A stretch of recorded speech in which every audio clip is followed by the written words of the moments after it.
going to talk about Go kits. And like I say here, I have no apologies to Capital One or American Express for their commercials that they did over the last few years. I like that. What's in your Go kit and don't leave home without it. Those are words to live by in emergency communications, something you cannot be without. So what is a Go kit? What is a Go kit? Well, everybody's heard this term, and you may not have heard of it as a Go kit. You may have heard of it as a grab and go bag or a bug out bag or something like that. Whatever it is, it's something that you carry with you when you go out on an emergency, and it's essential for this deployment on an emergency situation. You have to have this stuff with you. That's a picture of me probably, yeah, that's a long time ago. I had a lot more hair and it was black 20 years ago, with a couple of setups that I had, and we'll talk about that a little bit later. But the whole goal of this is to be somewhat self-contained, right? No matter where you go, you want to be self-contained for communications. So we're going to talk about the things that go into that, but not just emergency communications. We can use these in community service events, and we do. Because you use all the same stuff. You've got all the same stuff in your Go kit that you might use for a parade or a race or something like that you might be doing. So that's the importance of the Go kit. But what we're going to talk about in this presentation are the basics. What do you need to get started? What are the basics? And depending on the situation you're in, what can we add to that to make things a little bit more useful to you in the future? Okay, first off, a disclaimer. These are my opinions, and I know everybody will have differing opinions, and that's okay. And that's the beauty of this, is that Go kits are very personal and very personalized. They contain the things that you need for when you are deployed on an emergency or in a public service event or whatever. And it's really based on your experience and your personal preferences. So what you use to carry your Go kit around, you saw that big orange Pelican case that I used to have. Yeah, I changed that, and I'll explain that a little bit later on, why I changed from that. But my choices are based on many, many, many years of emergency and portable operation. So that's how we'll start this thing off. So I want to talk about some common mistakes and preconceptions. So number one, the EOC or the hospital or the shelter or wherever I'm going already has radios. Why do I need to bring another radio? That's a common thing, common question. Well, maybe the radios at that facility are damaged. Maybe the facility itself is damaged. Maybe they're unavailable. Another problem is it's not a radio that you're familiar with, so you don't know how to operate it.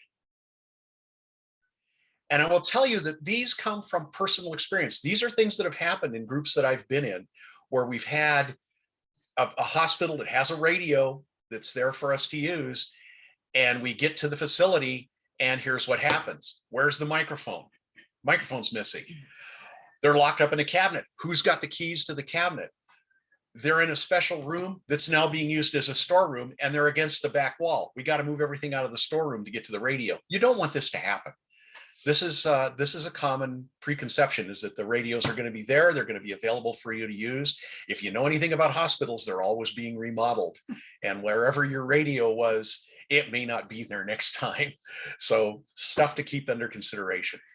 The other thing is food and water. Wherever you're going, I'm going to an EOC. They have food and water available. Why do I need to bring anything with me? Well, maybe they do, maybe they don't. So you've got to be prepared for whatever you're going to run into there. The other thing has to do with batteries. I got plenty of batteries. They're going to last long enough. What happens if I have to run high power? That's going to deplete my batteries much quicker. What happens if my deployment gets extended? Do I have enough battery capacity to do that? So these are all things you need to think about. There are dependencies on the type of deployment that you're going to do. For instance, your authority having jurisdiction, your AHJ or your served agency, they have requirements for your communications, and that's going to determine the type of things that you're going to be using, the type of radio you're going to be using, possibly, whether it be a VHF, UHF radio going through a repeater or going on HF. It's going to depend on the requirements of not only the served agency, but the resources that you have available to you to speak to, right? It's the available resources in your group, in your community, whatever.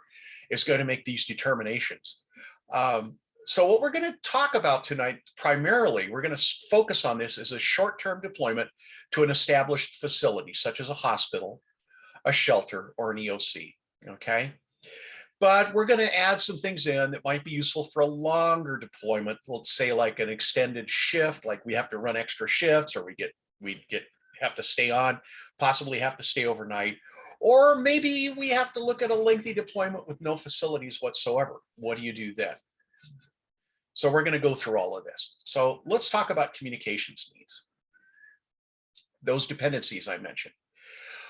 What is your role as a communicator for your served agency or your AHJ? What is your role? Are you going to be at a command post in a hospital? Are you going to be in a department in that same hospital? Are you going to be in an EOC? This is going to drive the type of communications, the type of equipment you're going to need.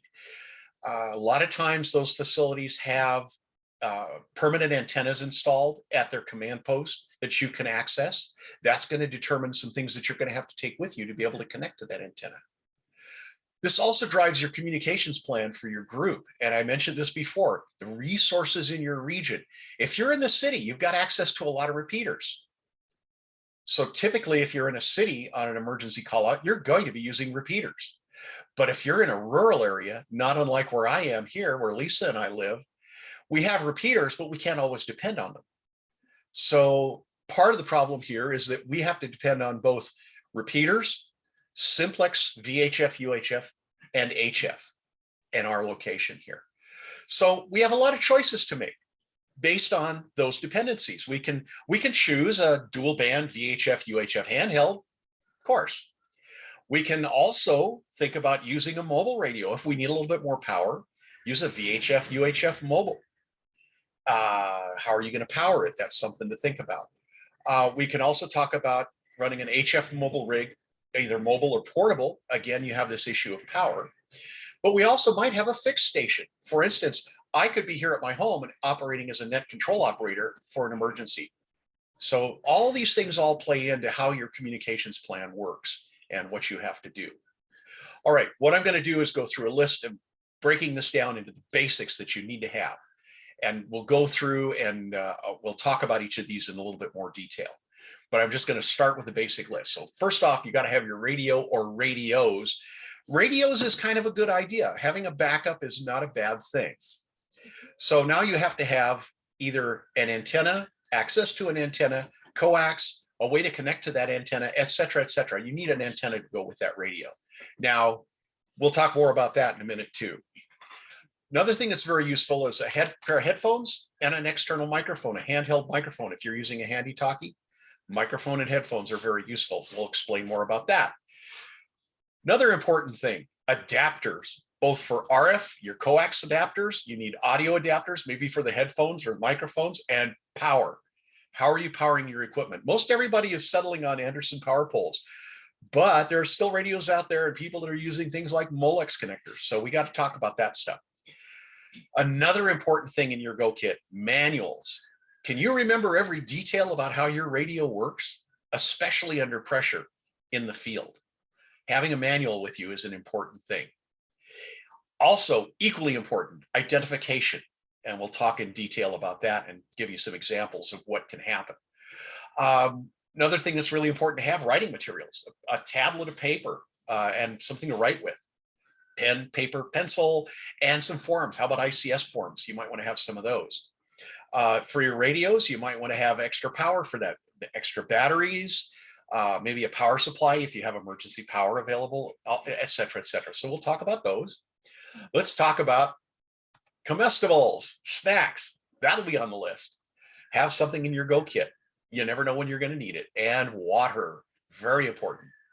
If you're on prescription medications, that's another thing that's important. How about some spare change? How about some spare change in your Go Kit? Nice thing to have there in an emergency. Another important item is a flashlight and some spare batteries for the flashlight or some other source of light that you can carry with you. Some basic tools are nice to have. And of course, most important, something to carry it around in. So Here's a blow up of my Go kit, what I typically carry in it, and we're going to go into what in detail of what's in there. But I'm going to break down break it down and give you the basics for a simple deployment. So we're going to start with the radios.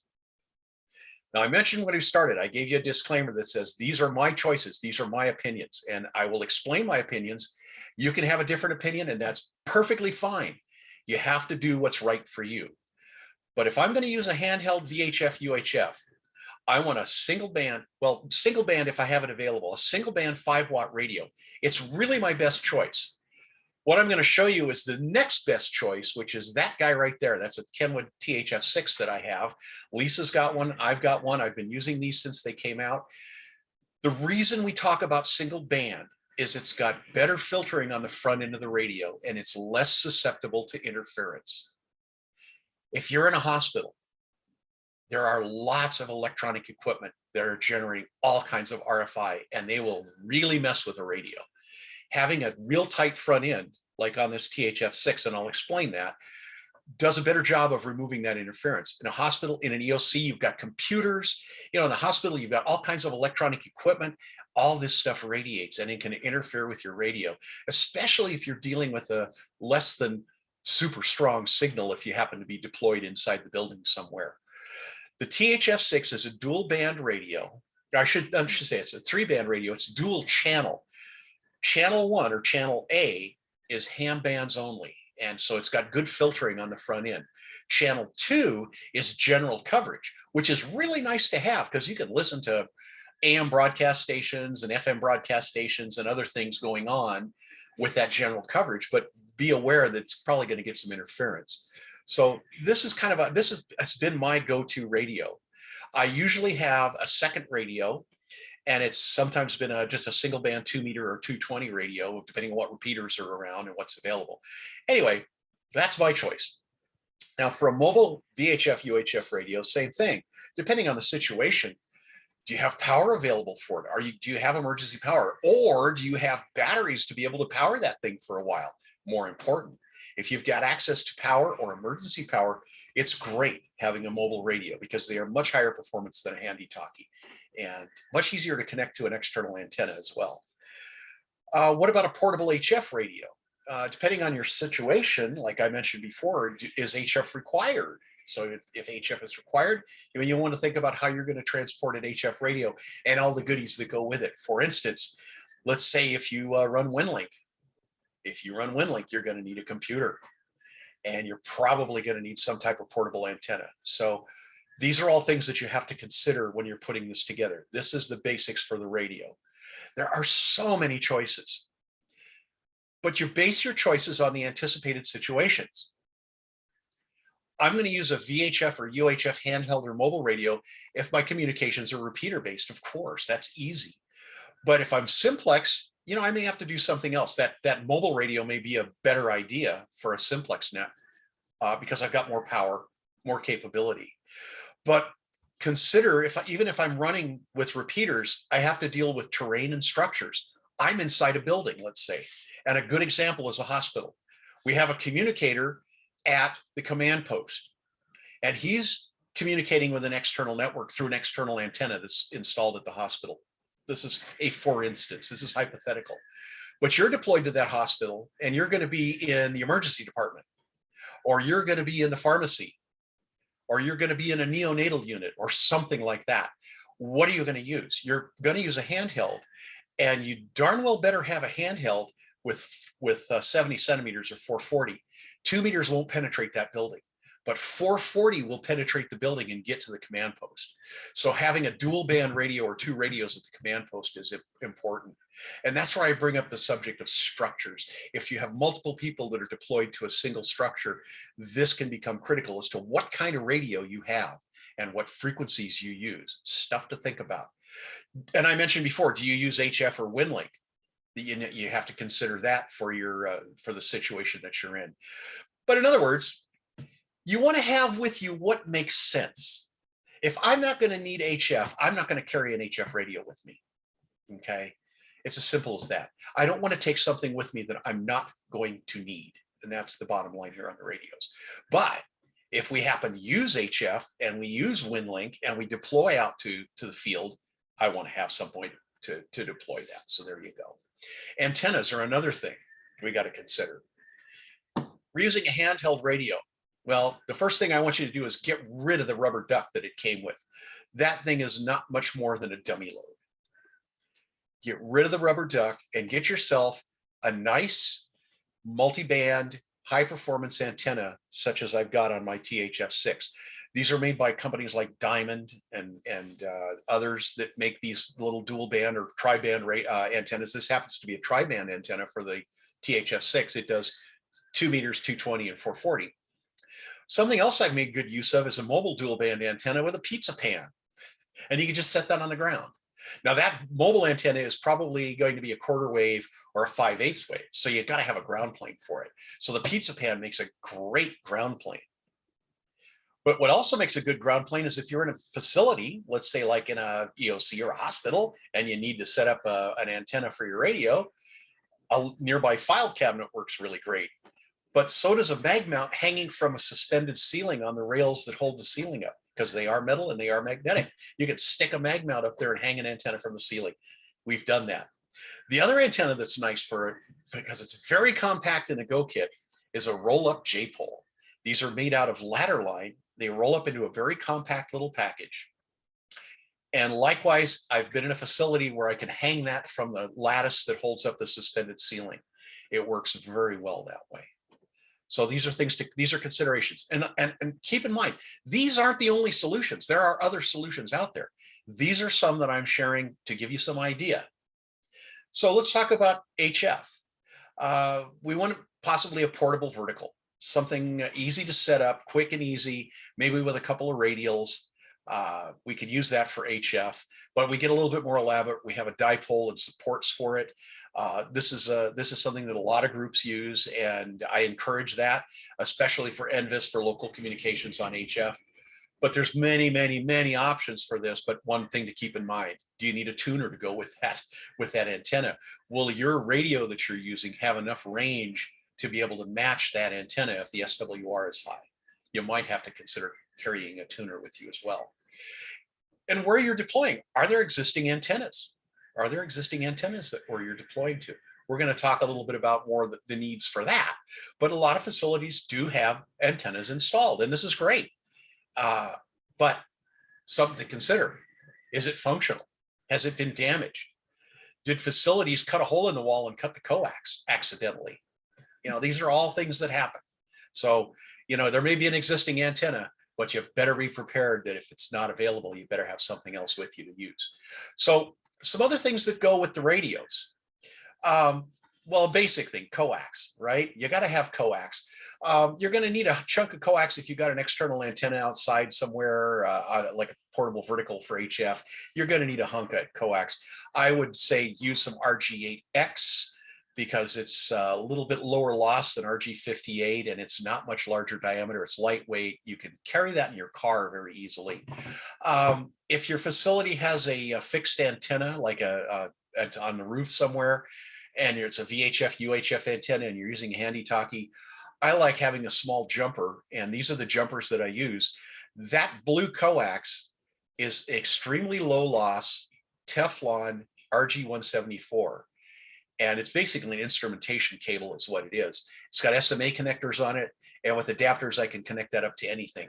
So I've got adapters there. I want to carry adapters with me because you never know what you're going to run into. But you see, I've got BNC to UHF and UHF to N, and there's a BNC to SMA. With those adapters, I can connect up to virtually anything.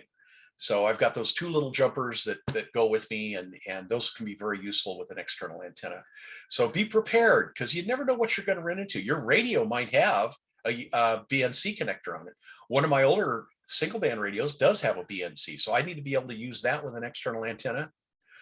SMAs are pretty common these days. What about reverse SMA though? Some radios use reverse SMA, so be careful. On the audio side, our headphones and earbuds and microphone, we might want to have some adapters for that. Maybe somebody else wants to listen in, so you need a way to split the headphones. So some kind of a splitter is useful. Somebody might have a pair of headphones with a 1/4-inch plug on it, and your radio takes an 1/8-inch plug. You got to have an adapter so that it'll plug in there. Likewise, power, your power connections. People are using Anderson power poles. I mentioned that before, but others may be using Molex and other kinds of connectors. I mean, I've seen a little bit of everything. You see Molex connectors, which are kind of I call them Molex connectors. It's kind of the standard that the manufacturers use. The Yacom wood, for instance, use on their radios. They typically have a 6-pin Molex or sometimes a 3-pin Molex type connector. You need to have something to be able to connect to that stuff and connect up to whatever your power source is. Hopefully you're using Anderson power poles. They're really a great thing. Next, I mentioned headphones and microphones. This is extremely important. If you're in a command post, it's an extremely noisy environment. If you've never been in a command post, you'll have to trust me on this. If you have been in a command post, you know exactly what I'm talking about. You can't hear your radio, so headphones are very important. If you're using a handy talkie, a handheld mic is also very important, so you don't have to keep picking your radio up all the time. You can actually have your radio sitting on the desk, use a handheld microphone like that little Kenwood that I use with the THF6. That's a very useful thing. But I will caution you, one of the interesting things, and this was one of my deployments, I was deployed to a command post in a hospital, and as soon as I showed up at the door, the incident commander saw me come in the door with my radio, my Go kit, and she pointed to the table next to her and says, I want you sitting right here, and you're not going to wear any headphones. Because she wanted to know what was going on. She wanted to hear the communications on the radio from other hospitals that were involved in this, and it was actually a disaster. And I think I talked about that disaster on here once before. It was the train wreck in Placentia. That was the incident. The incident commander said, I want you right here, don't use your headphones. She wants to hear what's going on. So every situation is different. It just pays to have a pair of headphones with you just in case. Power sources, another issue. I mentioned batteries. Okay, so we all have rechargeable batteries that come with our radios, so those are great. Make sure you got sufficient capacity to run for at least maybe a couple of shifts. So having the one your radio came with, maybe a spare battery or two that are fully charged, good thing. The other thing in modern radios, if you leave the battery connected to the radio, the battery will go dead because the radio is always on. That little microprocessor in there is always running until you push the power switch. It has to detect that power switch being pushed. So it's always drawing current out of that battery. So good idea to leave the battery disconnected from the radio when you've got it in your Go kit. Otherwise, you might find yourself with a dead battery, unfortunately. Lithium ion batteries are great. I think the old nickel metal hydride and nickel cadmium NiCad batteries, nickel metal hydride batteries, don't like using those because they have serious problems with things like memory, and they do go bad. But another useful thing to go in your kit is a dry battery holder, dry cell holder. That's what's pictured on the right there. That's the dry cell holder for the THF6. And you put 4 AA cells in there, and you've got battery power. And as long as you've got AA cells available, you're on the air. So you could stay on the air indefinitely if you got enough batteries. The thing to consider, though, is when you're running the radio on the battery, those dry cell batteries, the power output is lower. You'll probably be running at a lower power. You won't be able to run at full power. But if your situation is good and you can get by with having low power, this is a great way to go, just to make sure. It's a safety net if you need it. Lastly, you can always have a power supply. If you have emergency power with a power supply, or if you have emergency power, you can have a battery charger to keep your batteries topped off if you have an extended deployment, what have you. So all things to consider. Carry your charger with you. Carry your charger with you, and that would actually go in my extended stuff, not in my basic Go kit. If you're using an HF radio, and even if you're using any kind of mobile radio, you better have spare fuses. What happens if you blow a fuse and you can't replace it? You're dead in the water. Important to have that stuff, spare fuses. I mentioned before, manuals. Having manuals for your radio is really an important thing. But what's really cool is you go to, and these guys are still around, Nifty Ham Radio Accessories. You guys have probably run across these guys. Maybe many of you have these, but they publish these little instruction books. They're very compact. It's a maybe 20-page instruction book that's a summary of the user manual for your radio. These are great because they'll fit right in your Go kit. They also make a 1-page cheat, what I call a cheat sheet. And those are really great to have around because there may be just that one thing that you can't remember. Well, how do I do that? I just don't quite remember how to do it. So I can refer to that and grab that instruction off of there. To take this one step further, one of the things that I do, all my radio manuals are on my phone. My phone goes with me everywhere. And even if the cellular network isn't working, I can still get to my manuals because they're on the phone. And I just use a PDF reader on the phone to read them. So I download all those manuals and make sure they're on my phone before I go anywhere. So that's another thing to consider. I would rather use the paper than try and use my phone, because what if my phone battery goes dead and I have no way to recharge it? Now I don't have access to my manuals. So those little nifty ham radio accessories are really cool for that. All right, let's keep going here. Some other basics. Let's talk about those IDs. I mentioned that earlier. Well, first off, you better be carrying a driver's license issued by your state. That's important. You might have an ID issued by your volunteer group that you belong to. If it's an Aries group or a Races group or whatever, you probably have a badge from those guys. You might have an ID from your served agency. Hopefully a photo ID like you see there in the picture. That's not the one I use now. That's from a former group that I was with. But these things are really important. And let me explain. We were involved in a wildfire some years ago, and a roadblock had been placed on the route to get to a hospital that was being evacuated. And the hospital had requested our assistance for their evacuation. So what do? You go up to the police officer, you say, I'm a ham radio operator and I'm responding to emergency. And he's going to know, what the heck are you talking about? They don't know anything about ham radio. They don't know anything about Races or Aries or any of this stuff. But they do recognize a driver's license, and they do recognize an ID that might be issued by your served agency. And you have that available before you get to the roadblock. Don't pull up to the roadblock and fumble around with it. Have that stuff out before you get there. Show the officer your driver's license, show him your ID from the served agency, and you say, I am an emergency responder. We're evacuating thus and so hospital. I need to get through the roadblock. And 99% of the time, they will let you through. That has been our experience. So it's a good thing to have with you. Make sure you've got your driver's license anyway, but having an ID from your group or from your served agency is important.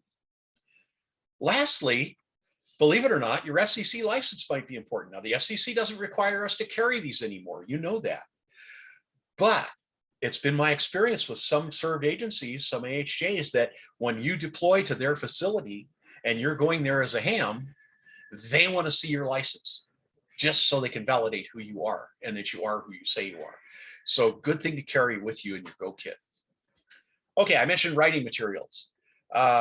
Stuff like a pad, a writing pad, pencil, pen, whatever. I've got a little notebook.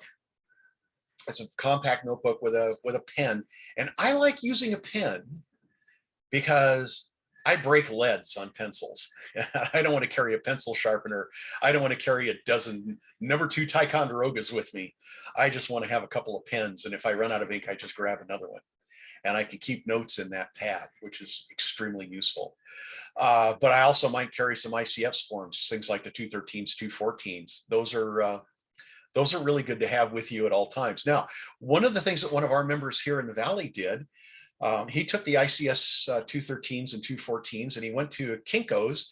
And if you're not familiar with Kinko's, it's a copy shop. There's, like Office Depot and Staples and places like that all have their little copy shops. They could copy those 213s and 214s and all that, and they can turn them into a tear-off tablet. And so he had a bunch of these made up, and they're at the EOC and other places around. They're in our communications van. They're available for us to use. So you can't count on them, but it's a great thing to think about having those things around, and maybe even for yourself to have something like that. Makes it a little easier to carry around with you. As for your group that you belong to, or your served agency or AHJ, they may have documentation. Your group may have documentation, maybe an operations plan. Things like that are important. Your served agency may give you things like maps and building layouts. My group that I belong to in Orange County, we supported 32 hospitals. Would you expect me to remember the floor layout of 32 different hospitals and how to get to them? So maps are important. Having the ability to get to those facilities hastily and have the ability to know where you're going to go in that facility is important. So it's important to have that documentation as part of your package. And that could apply to wherever you're going to, whether it's an EOC or a shelter or a hospital. It's important to have maps. And these are not just a map of the building, a road map on how to get there. You probably also want to have contact information for your group. These are your leadership of your group, your coordinators and what have you, but also other members of the group should you need to get in touch with them, as well as your served agency and the authority having jurisdiction. You want contact information for them. For instance, I'm reporting to an EOC. Who do I talk to? Where do I go?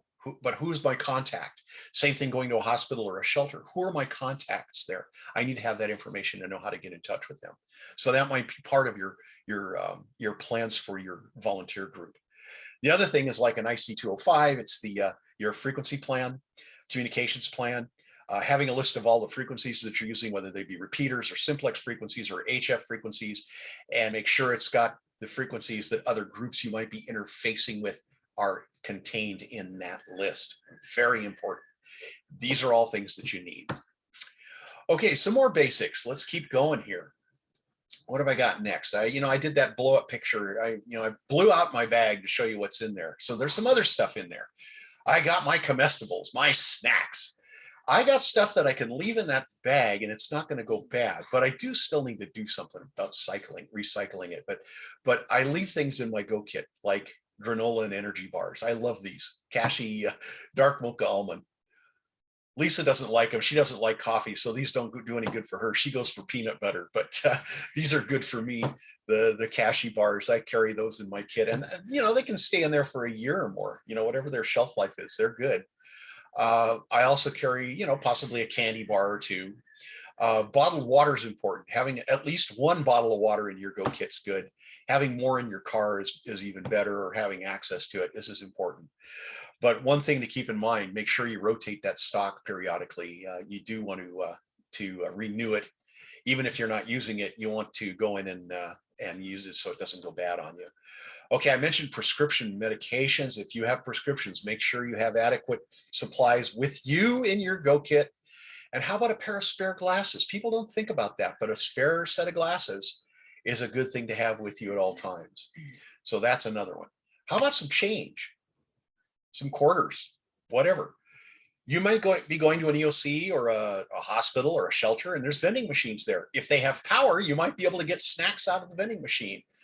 But I guarantee you, the hospital, if they're on backup power, on emergency power, their vending machines are going to be down because they're only using that emergency power for critical systems. Personal experience, I can attest to that. So you can't get to the vending machines. But maybe your region, you've got toll roads and you need to have toll money change for tolls. So something to think about. Something that's also useful, and I talk about this, gaffer's tape, and otherwise known as duct tape. I call it gaffer's tape because I used to work in the entertainment industry as a sound engineer, and gaffer's tape was something you could not do without. It sticks to anything. And it's a nice thing to have in your vehicle or in your kit if you've got room for it, just a roll of that stuff. Gaffer's tape is a little bit more expensive than a plain old duct tape, but it will really stick. A little bit more pricey too, but you can find it on Amazon of all places, and you can look up gaffer's tape and it'll show up. But you might want some electrical tape if you have to make some repairs, something else that's useful to have. Okay, I talked about a flashlight and extra batteries. I also have Siloom sticks, the little light sticks that you break them and it's a chemical light. Let me explain the flashlight. I'm in a hospital, they got emergency power, the lights are on, but maybe the lights aren't on in the bathroom because the bathroom lights aren't on emergency power. You close the door to the bathroom and that room is pitch black. So having a flashlight is a good thing. I actually have a flashlight that's on a lanyard and that goes around my neck. And I think that's really the most useful thing to have. But I had to use that in a facility I used to work in. We were required to carry that in case there was a power failure because we were deep underground and there were no lights. So that's a handy thing to have. But the Siloom sticks are great because those last for several hours and can give you easy, don't have to worry about batteries running out or anything like that. So I like the Silooms. Those are great. Maybe a small first aid kit, some Band-Aids, some antiseptic, something like that. Stuff just in case. You also notice in the picture, I added a couple other things in there. There's a face mask and some hand sanitizer. These days, that's kind of an important thing to have. And I've also got my vest that says Amateur Emergency Communications. That identifies me as the correct color by FEMA. And it's labeled as to what my role is. I'm in communication, emergency communication. So that's another thing that'll stuff in my bag. So that's good. Okay, if I keep going here, more stuff. How about some basic tools? Yeah, I mentioned that earlier, but you might have to repair something. You know, you might have a stuck coax connector. What do you do? Well, I always like to have some basic tools like screwdrivers, maybe a pair of pliers. But what I like to carry are these two guys. I've got two pocket knives. These are Swiss Army knives, and they got a little bit of everything in them. They're also knives, but they've got pliers, they've got wire cutters, they've got screwdrivers, both Phillips and slot. They have a magnifying glass, they've got a saw, they've got a file. Let's see, what else is in there? Oh, there's a Torx driver with interchangeable bits that also have a Phillips and a slot screwdriver tip, as well as a hex tip. And that's all in those little guys there. So I'm pretty much covered for just about anything I might get into, including a pair of tweezers for splinters, and a toothpick for after I have my snack. So these things are great, but you know, whatever floats your boat, you know, tools are very useful to have. They should be compact, not take up a lot of space, and not take up a lot of weight. Well, the other thing I want to talk about is a container. I believe that it should be easy to carry or roll. And this is where I said I'd make a comment about my old Pelican case. That thing, I was 20 years younger. Carrying around a 40-pound go kit wasn't a problem. Today, I would not want to do that. It was also difficult to store that in my vehicle. I had a truck. How do you store a Pelican case in a truck? You just don't. But this thing should be available to you at all times. All times you should have it with you, and it's all based on personal preference. You don't do what I'm saying here. Do what's right for you. I mean, you might like to have a small toolbox. In my case, I like this little case. I've got a couple of these. These are lunch pails that were given to us by one of the hospitals we supported down in Orange County. You see, it's being inspected by our cats, but all the stuff that you see spread out there on my desk is in that little bag. So I like that. You know, it's lightweight. It'll fit under the seat in my truck. It's great. But a small toolbox is another good thing. If you use a toolbox, you can use the lid on the toolbox to support your little handy talkies. You can put it like a little bar in there to slip them into with the belt clips. But if you do that, make sure you add something to keep the lid from flopping down if you open it up. Like you could add a little wire or something as a brace to keep the lid in one position. I mentioned the Pelican cases. Pelican cases are great. And you can get them with wheels, you know, like a carry-on roll-around that you use on it when you travel. Pelicans are great because they really protect your gear. And if you notice the picture of that one that I had, that has all kinds of padding in it. So my gear was well protected. And I carried a lot of stuff in that thing. I just don't carry all that stuff anymore. I've used a backpack. Backpack is another great thing because it's easy to carry. And you can get a lot of stuff in a backpack. So things like that. I'd also mention, we did a presentation here on RATPAC last year. I think it was last year. It may have been even prior to that, from the guys that do the shack in a box. So if you're like at an EOC or a command post, that's a good thing that's a good setup. But I'm really not talking about that here because that's pretty esoteric, pretty specialized, and that's a lot of stuff to carry around. That's why we're talking about these little kits like this. Okay, so we've talked about the basics. What happens if I get deployed a little bit longer? Well, let's add some stuff. What kind of stuff can we add and how do we add it? Well, I'm gonna keep this stuff in my car with me if I'm on a long deployment. I want a change of clothing. If I'm gonna be there for a couple of days, I want some clean underwear, you know, and I want some clean socks. But I also want a comfortable pair of shoes if I have to do a lot of walking. And depending on the time of year and the weather, I may want to have a warm jacket and a raincoat. Maybe it's nice during the day, but if I'm deployed overnight, I may want a jacket to stay warm. Let's talk about, well, let's just mention personal hygiene. whatever you need. You know, you need a toothbrush and toothpaste, you need some deodorant, other stuff that you would normally take with you if you're going on a vacation or something. Personal hygiene is important. So having that stuff in your car is good. But what happens if you get deployed overnight? You might want to have a sleeping bag or a blanket in your car. But I got a better solution than that, and I will tell you personal experience, it's a good one. But a sleeping bag and a ground pad. I've found, and this actually happened to me one time on field day, drove out to field day, got there in my truck, all set up, ready to go, went looking for my sleeping bag. I'd forgotten it, and it was cold. Well, I was sleeping in the back of my truck, which is an SUV, suburban Yukon XL thing. And what I remembered was that in my truck, I do have an emergency supply kit, which has a space blanket. If you're familiar with the space blankets, this is basically an aluminized Mylar film.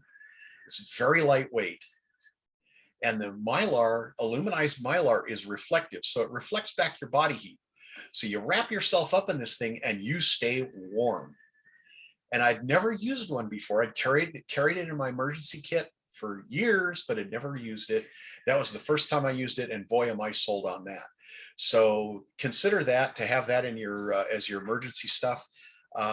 Space blankets, they do work, and they work extremely well. But the other thing to have in your car or your vehicle is maybe some additional food and water. Important stuff. You got to eat, you got to drink. You can go for a long time without food, but you got to have water, especially if hot weather. We live in the desert. Water is essential out here, even in the wintertime, because it's very low humidity and you dehydrate. What about spare parts for your radios? You might consider maybe an extra coax, maybe even an extra antenna for your handheld, because antennas do break. Never had that happen before, have I? Nope. They do break. So spare parts, think about spare parts you could pack up in your kit. You might want some additional tools, maybe some heavier duty tools like some wire cutters and strippers, maybe even some extra wire and coax and connectors. And if you're going to put connectors on, you're going to need a soldering iron and solder. And one thing that works really well that I have in mind is a butane powered soldering iron made by Weller. And I really like that because it's dual roll. You take the tip off of it before you start it up, of course, because it's going to get hot, and it becomes a hot air gun, and you can use it on shrink tubing. So that's a really neat little tool. And it just runs on butane. It's got an igniter built into it. No fuss, no muss. I even use that in my shop here sometimes when I'm in a pinch and I don't want to drag an extension cord out to some location. They're really great for that. Something else to think about is having a little multimeter. Is your 12 volts really 12 volts? Is it actually 8 volts? Or is it actually 16 volts? Good thing to know. Having a multimeter, you can do that. What about the quality of your antenna? Having an SWR meter is another nice thing to have around. Directional watt meter or an SWR meter. You might want some wrenches. That would be Allen wrenches and open end wrenches, maybe a small crescent wrench or something like that, to have that in your kit. And of course, for all this stuff, you're going to have a bigger container. The container I like is you get it at the home improvement place. They're I don't know, they're what, maybe they're probably about 18 inches deep, 18 inches wide, and 2 feet long, and they've got a fold over top on them. They're stackable, and they will nest when they're open. Those are great containers to keep all this stuff in. You can put a lot of stuff in one of those. And I use that when we go out on a public service event, when we're getting deployed out. I'll fill that up with the stuff that we need for that type of event. So something to think about. I want to talk about field day. Field day's coming up. What is field day? Well, think of it as an extended deployment, right? There are some great ideas to be found at field day. If you participate in field day, typically you've got shelters, right? There you go. So a tent, if you're going to be out deployed where there's no buildings or anything, shelter's important. So a tent, and these happen to be tents that belong to Huntington Beach Hospital, which is where my little lunch bag thing came from, same place. They deployed these for us for field day, and they're really great shelters. They keep the sun off. If it's cold in the wintertime, they can be heated, keep you warm. So shelter is important. But again, food and water, you know, who doesn't eat at field day, you know? So there's lots of ideas on how things to do for field day if you're deployed out in the field for field day. You might have a camp stove and you might cook with a camp stove and coolers and all that kind of stuff. What about a power source and lighting for nighttime? Well, you're going to probably have generators. So a generator is a good thing to have. But if you got a generator, there's other things you need, like extension cords, multiple outlets, you know, extensions, power strips, that type of thing. And I think that's Tom, WB2LRH, telling that generator mind itself. I don't know what he's pointing at that generator. He's telling it to behave. I guess, I don't know. But you don't want to forget the fuel for those generators, and you most definitely want to have a fire extinguisher or two. Don't leave home without it. Last here is solar is a great thing. You know, you use solar on field day. Why not have a solar set for your deployment for your radio if you're going to be portable out somewhere, not in a facility? So all good things to think about. Likewise, Tom there is sitting at a chair and a table provided by the hospital. So other stuff to think about is something to sit on, something to set your radios on. Okay, so we've gone through all this stuff. I want to tell you, there is no single correct solution. It always depends on your situation, and it depends on your resources. Okay, think about what you can afford to put in your kit. You may have a Wouxun or a Baofeng radio because that's what your budget supports. That's fine. That's fine. Remember, though, that you may encounter the interference that I was talking about earlier. That's something to be considering when you're picking a radio or radios for your deployment. But base your kit on your resources that you've got. Base it on the needs of your agency that you're serving, or the event that you're supporting, or the served agency. If you don't need HF, you don't need to carry an HF radio. If you're not going to be using HF deployed, why carry it?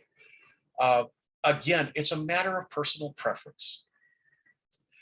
Most importantly, if you're new, if you're a new ham, if you're new to emergency communications, if you're new to doing this stuff, learn by observing what others have done. Their experiences will benefit you. Likewise, your experiences can benefit them. You may come up with something that they've never thought of. So it's important to communicate in your group, your volunteer group that you're with, whether it's an Aries group or a RACES group.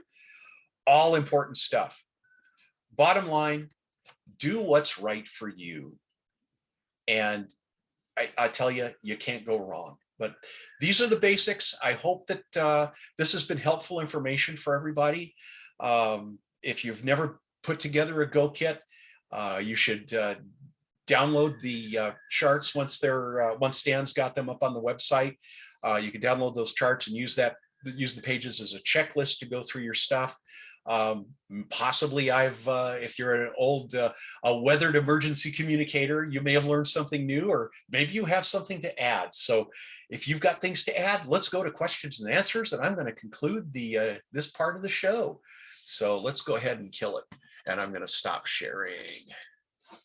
There we go.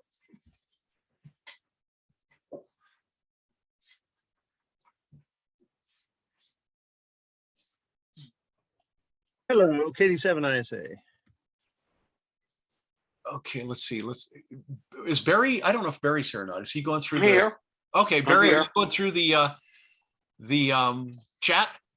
Yes, and we are. Let's do the hands first. So Larry, go ahead. Okay. Yeah, Larry, go ahead. Okay, I'm a firm believer that one is none and two is one, etc. And I took a couple of quick notes on some of the things I do that I think might happen. Like you were talking about carrying spare batteries. I have mine in soap dishes.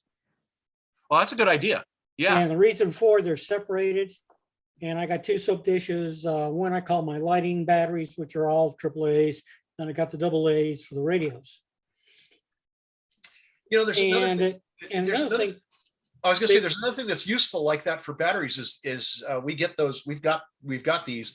They're little containers that will carry all your batteries, but they are all separated. They're in foam inserts, and you can carry 8 AA's, AAA's. We carry C batteries and 9-volt batteries, as well as a battery tester in that little kit. So that's great. Yeah, having the little plastic soap dish is a great idea. Go ahead. Well, the reason for that is I don't carry all those, I don't need all those extra batteries for stuff, because I try to gear everything down in my go kit. Like for lighting, it's either going to be AAA's, like for the headlamp and some of the smaller flashlights, or AA's. Yep. And that's it. Keep it simple, keep it small. Well, that's the whole thing. Keep it simple, keep it small. It's good guidance. Absolutely. And let me give you the reason why I go with pencils. I've been in too many situations where I've used ink. It gets dried out and you go grab the second one and it's dried out too. That's why you use rotate pencils. your supplies. Yeah, but how often do we remember that? I do. Be truthful. I keep all my logs and keep my notes here and everything. Those are my log sheets, just to give you an idea. These are my log sheets from all the nets that I participate in. And this is for like the last, I don't know, 6 months or so, all done with ink pen. And I've got a supply of pens that I carry with me. And I just prefer that because I don't want to mess with a pencil, because I tend to write hard and I break the leads on the pencil. And I don't really like using mechanical pencil for the same reason. I'm not talking about mechanical. I'm talking about the one that's a throwback to my Navy training. So you know, it's one of those things that, you know, you get beaten in the head enough with that idea, you think it's a good one, even though it's not. I will tell you, when I started out as a ham 50 some odd years ago, when I was doing exclusively Morse code, I had a coffee can filled with number 2 Ticonderogas, all sharpened and ready to go, sitting on my desk, and a blank pad, not a lined pad, but just blank white paper. And that's what I used. And when I wore a pencil down, I'd go to the next one and I'd go to the next one. And at the end of the day, I'd sharpen all the worn out pencils and put them back in the case. I did that for years, but then I started using pens and I really like the gel pens. These things are great. Oh, I love the gel pens. Yeah. And another thing too is I think you ought to do is include in your go kit, your personal one, is a headlamp.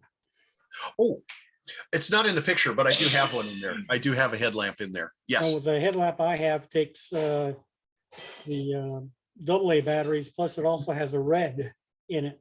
Yep. And that's another thing. If you're working at night and you want to preserve your night vision, red could have red and or night vision green, as we used to call it. Well, the red is great because your eyes are not really that sensitive to red light. As an astronomer, amateur astronomer, I have lots of red lights that I use at night around the telescopes. But yeah, I do have a headlamp and it has a red gel on it. So yeah, that's good. I forgot about that. Thanks for mentioning that. Headlamps are great because it's hands-free. Well, I figured you knew about it. It's just that you didn't bring it up, so I thought I would. Yeah, that's the end of my comments. Hey, thanks, Larry. You want? Okay, Yeah. I'm gonna go ahead and read some of the comments, Dan, if that's all right. No, sure. Mike from Oregon says space blankets can collect body moisture and make you very wet if it's cold and moist in your location. And that's true. And then Tom also brings up, if you have access to military surplus, get a GI rain poncho and a liner. They can make a very comfortable emergency bed, and they can also, with tent poles, make a tent shelter if you need it. That's absolutely true. Yeah, that's a good suggestion. I like that. Okay, and you're right. You're absolutely right about the space blankets. They will retain moisture if you happen to be in a moist environment. Where I am here in the desert, it's dry out here. I lived at the beach down in LA, and that was where I was using that in a park where we were doing field day, and it was just perfect for what I was going through. So, and Marty mentions Fisher space pens. Those things will last forever, and you can write upside down. Yeah, those are good. Yeah. And Victor from Everett, Washington says, if you're going to present your ID to law enforcement, be sure you give it to them right side up. Oh yeah, that's important. Absolutely. Very, very good point. Okay. And Tyvek also makes a great breathable, cheap bivouac sack. Yes. Mm-hmm. So all kinds of different things. There's And lots of things, Hayden yeah. has his hand up, so let's go to Hayden next. Yeah. Sorry, excuse me, Dan. Yeah, you were mentioning the tents for field day. I wanted to mention, sometimes you don't have the opportunity for that. Of course, you might use tarps and so on, but having access, it depends on the weather, and you should know what the weather is before for a field day, because you've got that date in your calendar. But having some kind of a portable heater really can work out. We had field day 1 year here with our club, and the temperature plummeted, and the fog rolled in, Oh, and it was really, really damp. And so we dropped the tarps around the sides of the pop-ups and made walls. And I pulled out what I call my turbo bullet heaters that back in them days, the ones I had ran off of diesel and or kerosene. And every once in a while they'd belch, and there'd be a black soot go through the room, but everybody was nice and warm where it was really chilly outside. And now I have upgraded to a propane one. So that's just something I thought I'd mention. yeah, that's good. You want to be careful of that in confined spaces, like inside a tent, though, because of the exhaust from that. But I like that. Having if it's you have some way to produce hot air rather than hot exhaust, that's the way to do it. We have just the opposite situation out here in the desert. Our field days are typically 110 degrees, so we want air conditioning, and that puts a load on the generators. But thanks, Hayden. Great comment. Appreciate that. All right, Tom, you got your hand up. You want to take it away? Yes, if I can. If you've ever looked at a command post tent that the military uses, you can make one rather cheaply with a straight-sided pop-up, one that doesn't angle out. Yeah. And with the curtains that the pop-up people will sell you for it, you can buy them with windows and doors and however you want to configure it. But since the walls are straight up and down, you can make full use of it. Your table can be right against the wall, that sort of thing. And also with things like space blankets, not the Mylar ones, but the ones that are reflective on one side and red insulated on the other, you can make a tent liner for the thing. And then whatever you're using for heat becomes very much more affordable. And as for the concern about carbon monoxide, there are several tent heaters available now and some in surplus chain that the fire, the intake combustion air, and the output combustion stays outside. Yeah. And there's a small heat exchanger and a fan that sends nothing but heated air into the tent. And yes, there are a few more dollars, but unless you've got a CO and smoke detector combination, or at least a CO detector up in the frame of that pop-up, you better use one of the heat exchanger types, or you may wake up dead. Tom, I recall you're a retired firefighter, aren't you? Yeah. That's what Every time we get a power failure out here that runs for more than a day, we lose one family, sometimes two, to people running generators indoors or too close. Yeah. Or too close. And the trouble is that in poor neighborhoods, the thieves have stealing generators down to a science. They will bring a lawnmower with them, turn it on, then steal your generator so that you don't notice the noise drop. Yeah. And they can sell that generator for twice what it would cost retail during a power failure. Right. So in poor neighborhoods, that's why they resort to bringing them indoors, because they know the damn thing would evaporate, and they don't want to get in a gunfight and stuff like that. So, they're stuck. And we've had our local news radio station say, put it on the roof. Yeah. They're not going to climb your roof to steal it. And it's true. It works. I like that. And the gas stations, we also tell them, look, we know you have a fume problem within 18 inches of the ground. We're going to put it on the awning of the pumps. Yeah. It's way up away from any gas fumes, and that cheers them right up. If you haven't lived until you've tried to supply generators to the patients you have to defend in place because the hospital can't cope with them right now. Yeah. At an apartment house, you will be screamed at, called names, because why can't you give them power too? Read the numbers, pal, on the side of the generator. It does say 1,000 watts. Hell, your toaster uses 1,000 watts. That's right. But they won't understand that. All you're trying to do is power the medical equipment. You're not trying to light up the world, but you do a big favor for the hospital if you can keep them out of their ED. So all these little things. Yeah, Okay. good advice. Got one more Thanks, Tom. hand up, then we'll go back to the chat stuff. Paul, go ahead. Okay, I'm unmuted. Two things. One on the tape to prevent the sticky goo on the battery. Sometimes I'll take a small piece of tape, stick it, the two sticky sides together so that that part doesn't get goo on the contacts. And then I wanted someone to explain the FEMA single A size batteries. I've seen AA, AAA, and quadruple A, but I don't know if I've ever had single A batteries in my lifetime, unless they're a different number. You know, an A battery, my knowledge of an A battery is a single cell, 1.5 volt dry battery that's about what, maybe 2.5 inches in diameter and maybe 8 inches tall. Yeah, These are- I used one of those when I was like 10 in the mid 60s. Yeah, that's what I think. That's an A battery. I think Yes. those. But An A someone battery- said FEMA A would have. batteries are called A batteries because they're connected before the B battery in a radio. That's right. The they're A filaments. battery was your tall 1.5, and your B battery was 22.5. Or 45 or 90. Well, Yeah. in the war, they were 22.5s if they Yeah. needed 45 or multiples to keep supply simple. But Right. you connected the B battery second so that you didn't blow out the tubes. Right. You had to have the filaments hot. So you connected Okay. the A before the B, and that's where that all came from. The lettering started with that.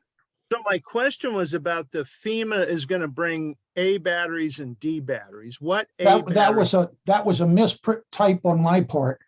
The D batteries, and the AA batteries is what they'll have, and they won't have AAA.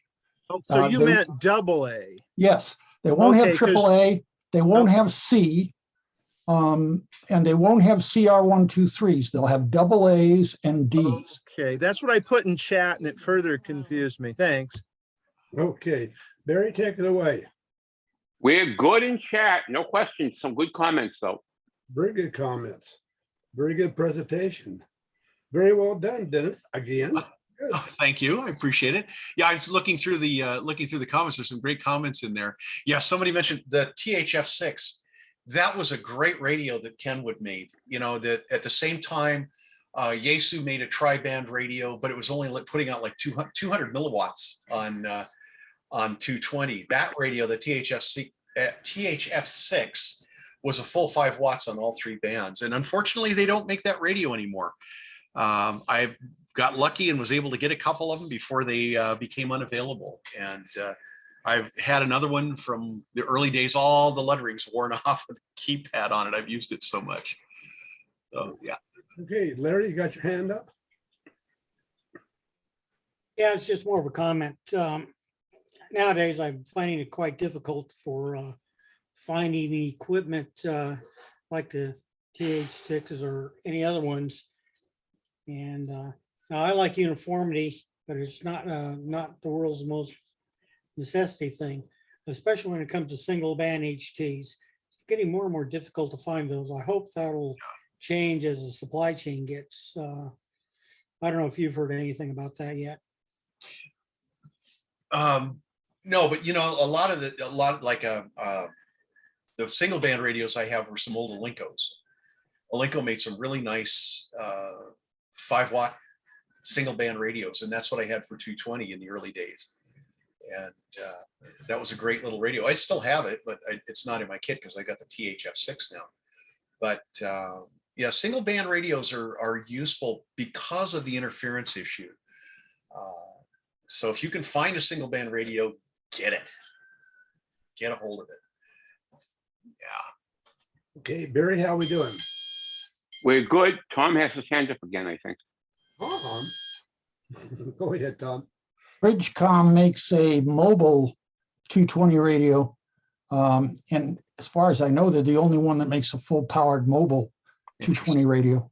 So if you're going to have single band radios, which I have to agree with Dennis is your best case, not your most effective case for weight, but you can go to Bridgecom to get a 220 mobile. Interesting. You know, the mobile radio that I like for the same reason of being single band radio are the old Kenwood 742s and 642, that series, 641, 741. And it's amazing. Those things haven't been manufactured probably since the early 90s, maybe mid 90s. And they still go for big dollars on places like eBay because they are a 3-band single band radio. Each band has its own module, has its own receiver and its own transmitter. There's only thing that's shared is the control panel, and that's it. And I've got like, I think 3 or 4 of those radios that I use in the vehicles, in the shack here, and in my extended Go kit for doing public service events. So they're fantastic radios. You know, I was just thinking the other thing I've got for a battery is I've got an old ammo case that I put some SLAs in, you know, sealed lead acid batteries, because I've got the sealed lead acids and they're like 10, 15 amp hours. I can stick 2 of them in an ammo case. And I have like an Anderson power pole stuck on the side of it so I can plug into, and that's a useful thing. It's got a handle, you can carry it around. The other thing that I found, believe it or not, useful for a battery backup is Igloo made something called a Lunchmate. You know, the Igloo coolers. It was a Lunchmate. It was just the right size for a car battery. And, you know, if you're out on Forest Service land, somebody had mentioned Forest Service and generators. If you're on Forest Service land somewhere with a car battery on the ground, you're in trouble. It needs to be in a container. And the Lunchmate and the Igloos are perfect for carrying a car battery in a container where it can't spill. So made good use of that in the old days. And like the ammo case is a good thing to carry around a sealed lead acid battery. Okay. Dan's got his hand up. Yeah, Dan, take it away. Yeah, I've got several of those Igloo Lunchmates in 3 different sizes. I think the smallest has got a 34 amp hour lithium ferrous phosphate, and the biggest here has got a Battleborn 100 amp hour, and that's what I'm running my radios off of real time. Real time. Yeah, and in the back of the truck, I got one of those. What is it? Tough cases. I forget what it was. Sort of red handles that'll latch on a plastic case. I wired up 2 of the 200 amp hour lithium batteries. Wow. And it's under constant charge from the truck's built-in inverter the whole time. And I've never been able to outlast that battery with a mobile radio. That's pretty cool. You know, I was just thinking what I did with the Lunchmate was I took everything uses Anderson power poles. So I had a rig runner that I got from West Mountain Radio, and I screwed that to the top of the Lunchmate, hooked that up to the battery. Then I could plug multiple radios into it, which was really cool. That worked really well for me. I don't know if this is going to work. Let's see. I got to change FaceTime camera.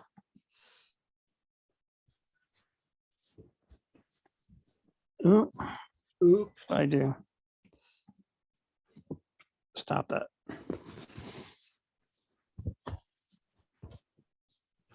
There you go. Can you see it? Oh yeah. Yeah. And, There you go. I've always got something hanging out of it. I can connect with the power pole to charge it if I pick that up and walk away from its primary lithium charger. And I've got several rigid and flexible 160 watt solar panels and different chargers that will charge 100 or 200 amp hours in 4 or 5 hours of good sun. There you go. I sort of. I just noticed in chat, Paul, KD7ISA mentioned, I'd forgotten about those, the old Radio Shack handy talk, the Radio Shack single band radios. The HTX 202, 204, and 404. those are also good single band radios to use. So there's a lot of that stuff out there that you can find. You can find stuff like that on eBay. You can find stuff like that at the swap meet. You know, if you go to the swap, the ham fests and all that, you can usually pick up these radios. Somebody just gave me an IC2AT the other day. So, it's like single band 2-meter radio, and it works. So, that's going back a few years. Yeah. Tom, you got your hand up. Thanks, Dan. Yeah, I have a small bone to pick briefly about the power pole connectors from several vendors. I'm not going to pick on any of them individually, where they're fused on the distribution block. I've watched during drills, and over again, guys have connected 18 gauge wire to 30 amp fuses because they're fumbling around behind something. So I convinced everybody to put 30 amp fuses in every single one of them, essentially as a shunt. Yeah. And then a 40 amp on the input. And then what we use for fusing on the cords that aren't directly attached to a piece of equipment, we fuse the red at one end and the black at the other. So no matter which way the cord is turned, it's fused against a fault in the cable, and it's fused in both leads against overload. There you go. So, that handles the thing like, let's say somebody tries to start a motor, even if it's only on a pup generator, and it tries to find ground through your equipment, well, then the cord fuse is going to protect you from that. So it's just an inevitable thing that somebody's going to plug the wrong gauge into the port that has the 30 amp fuse on it. So I really strongly suggest fuse your cords. You won't find an electrical installation in the world where the same outlet is used on 5 different fuse types. Yeah. They don't do it. We do it for good reasons, but we have to take precautions because of it. Take precautions with it. That's exactly right, Tom. I was just thinking about something else to go along with that. One of the things that, everybody is trying to standardize on the Anderson power poles. Hopefully everybody's got them oriented the same direction, because they will go any which way. They can be put together any different fashion. One of the things that we learned from microwave contesting, we used to call it an idiot diode. More recently, it's called a Frank diode, and I'll explain that in a minute. But the idiot diode is a reverse bias diode inside your radio. So if you should happen to hook the power up backwards, the fuse will blow because the diode is reverse bias, or it's going to be forward bias if the power is hooked up backwards, and it'll protect your radio by blowing the fuse. And so you want a high current diode, something that's going to handle a lot of current, as it's going to be basically a dead short to the supply. So you want to blow that fuse. We had a guy, Frank, who shall remain nameless. He'll go by the name of Frank, who was in Mexico, in Baja, California, had driven down to Baja for the microwave contest for one of our long haul 10 gigahertz operators. He got down there, he had his whatever his IF radio was, like a little Yaesu or a Kenwood or an ICOM, something like that, little 2-meter radio. And he had his microwave radio, and he hooked the battery up backwards without having the idiot diode. Needless to say, he was out of the contest completely. There was no way he was going to repair it. It just killed the radios. So that's why we advise, putting a reverse bias diode on the input of your radio. Simple thing. It may not be for everybody to do that. If you're good with a soldering iron and don't mind hacking your radios, it's a good safety precaution to protect your radio. If you're working emergency, running off a portable power, somebody else's power source that has it hooked up backwards, you never know. So, but yeah, I like that idea of using the 30 amp fuses in all the positions. Yeah, that's what I use. I use the rig runners, which are really a pretty high quality product. I like those. They're a lot more expensive than the ones you get off of Amazon. And likewise, the connectors, Tom, you're talking about, the non-Anderson power poles are available on Amazon. They're dirt cheap, and half the time they don't work. They won't stay together, and I find them to be really not very good. That's why I like going with the original Andersons. So we get those from PowerWorks and a couple of other places that get those supplies. All right, Paul. Thank Yeah, Paul, I liked the advice on the fusing that he gave and the idea of that little diode to protect your radio from reverse power. Is that something somebody could make up some pictures of and a better explanation? Because if I had to do that, I couldn't do it from the brief explanation. I think I sort of understand it, but those of us who are not A students probably need a little more visual help. You know, that's actually a good suggestion. We could probably, I wouldn't mind putting something like that together and putting that up on the RATPAC site, maybe as some additional notes for this talk. I can do And something. that diode, you could just be part of an Anderson power pole setup. You would It hook up could, to your yeah. radio. It very well could. That's right. You know, and Tom just mentioned using a full wave bridge rectifier. Sure. Problem with that is you're going to get that much more of a voltage drop. You know, because the diodes are going to drop 0.6 of a volt. So if you got a full wave, you're going to lose a little over a volt. So if you're running on 13 volts or 12 volts, whatever, you're going to lower your supply voltage a bit. So I'd rather not have a series diode. I'd rather have a shunt diode that's going to blow a fuse. That could be good if you have a lithiums that are too hot. Yeah, it's true. okay, Dan, you got your hand up again. Yeah, with regard to writing stuff up for RATPAC recommendations, that's kind of a brilliant idea for the, proved in the field Yeah. discoveries. With regard to power poles, I think the quote standard is what's shown in the power pole original documentation for how you connect them.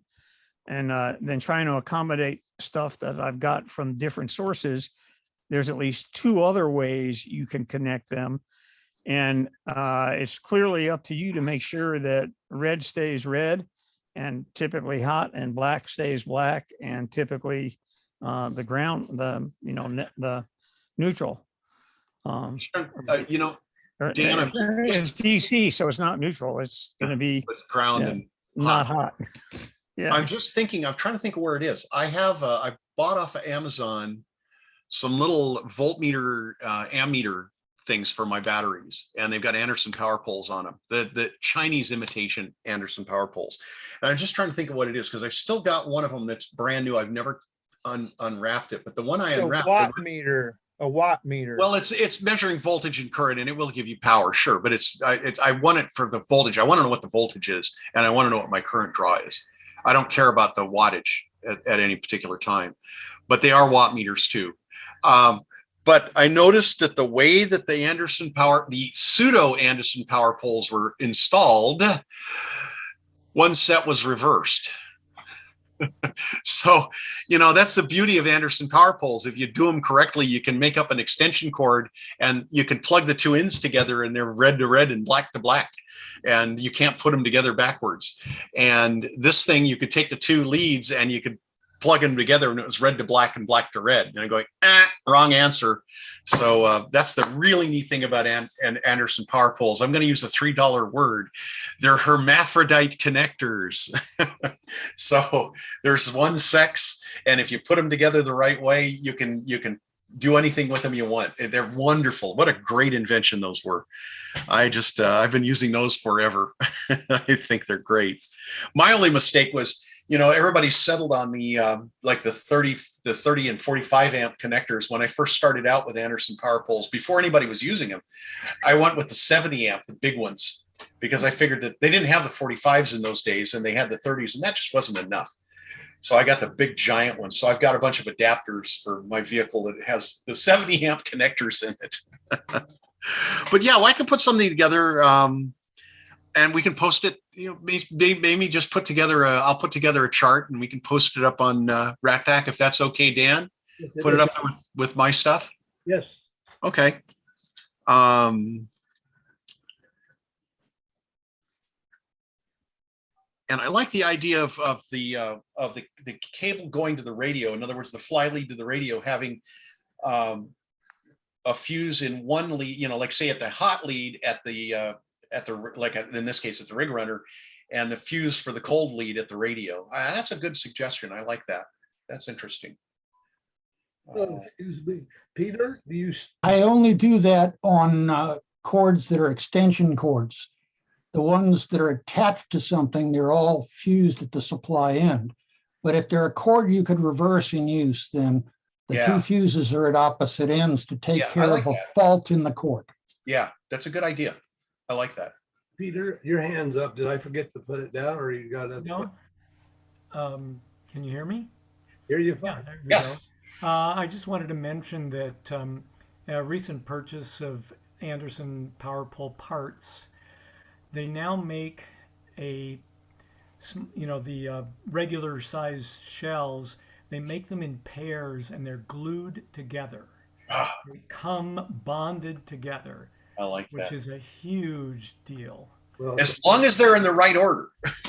They are, Okay. because they come from PowerWorks, and so they're bonded together, and it solves the problem of them slipping apart and being put together in the wrong fashion. So I do use the roll pins in all of mine, and they're force fit in there, so that's how I hold mine together. You know, they come with the roll pins, and ages past, you know, that was the way to do it. But I like that. Yeah, gluing them together is a good solution, except if you run into something where you need to pull them apart to do something with them, then you're stuck. So, but that's good. You can't mess it up, which is a good thing. I like that. Yeah. Barry, Dennis, Good. okay, Barry, what have we got in chat? We're good in chat. Yeah, some great comments, and thank you everybody for your comments in there. Just remember, red right, A up, power poles. Yeah. All right. hey, Dennis, this is Craig Brunson. Oh yeah, there you go. This is a little voltmeter that I bought Yeah. at CPAC. It Yeah. has the power poles right on it. Yep.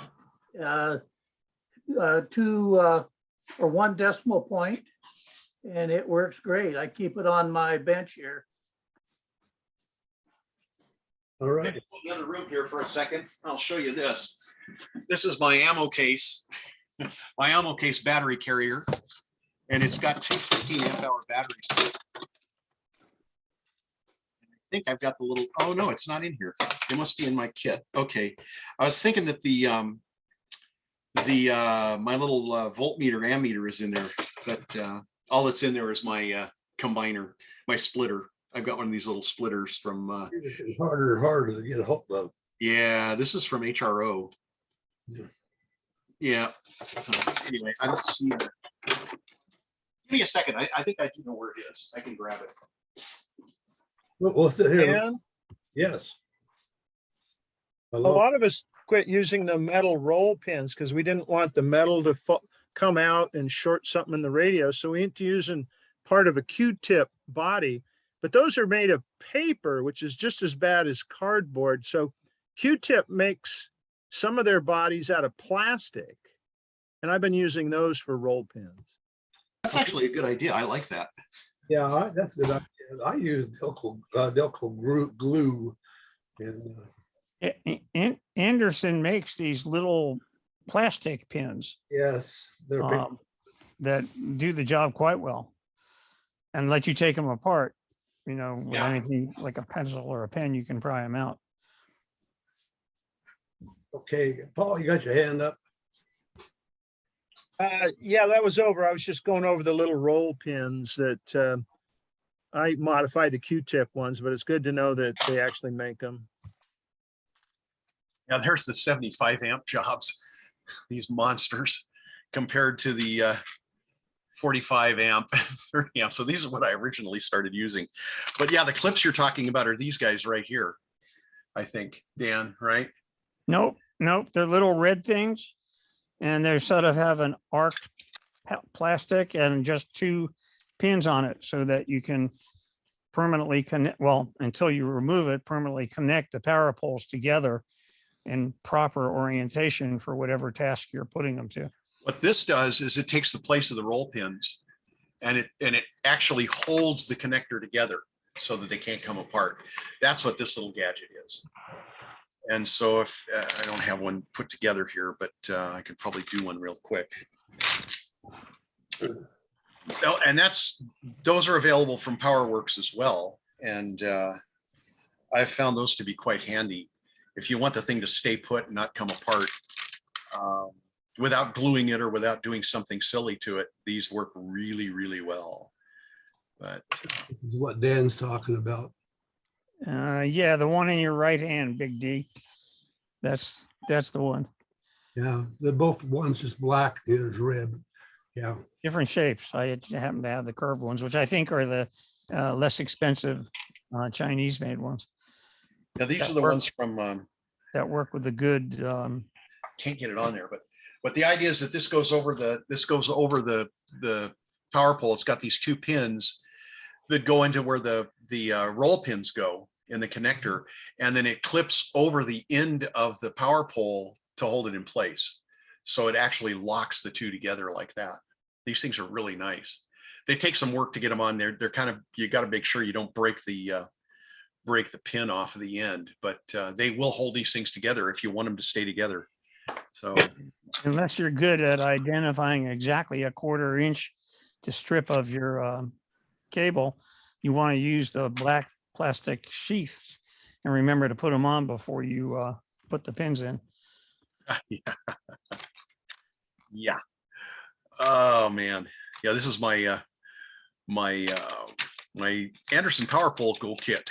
It sits in my shop. Anyway, okay, we're going long on this one here. yeah, we're good. Okay, Barry, anything in the chat? Nope, we're good.